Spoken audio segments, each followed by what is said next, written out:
So if you look at this, if you take a 30,000-foot view here, here's Jerusalem, the Promised Land. Over here is Egypt.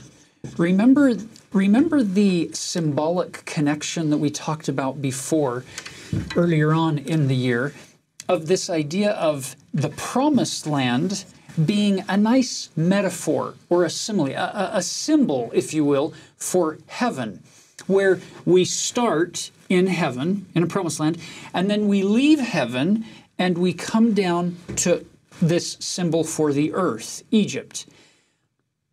While we're here in this fallen earth mortal condition, we fall into slavery or servitude to the natural tendencies of this condition that we're in.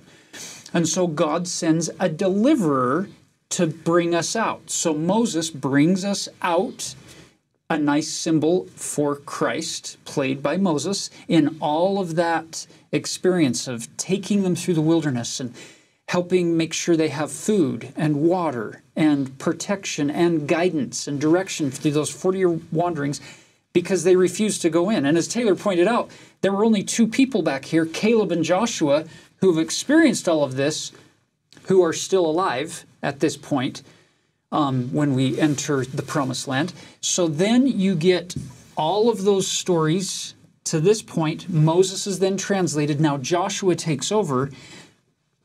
Jehovah saves. Now they're going to enter the Promised Land, and we're going to symbolically part the veil, the Jordan River, so we can pass through and enter into our rest, enter into the holy, sacred, promised land, which for us would be heaven. Well, we don't do that ourselves. God sends somebody to open that gate for us, and Jesus is the way. He is the gate or the door whereby we enter. So He is the one who is going to do everything in our story today.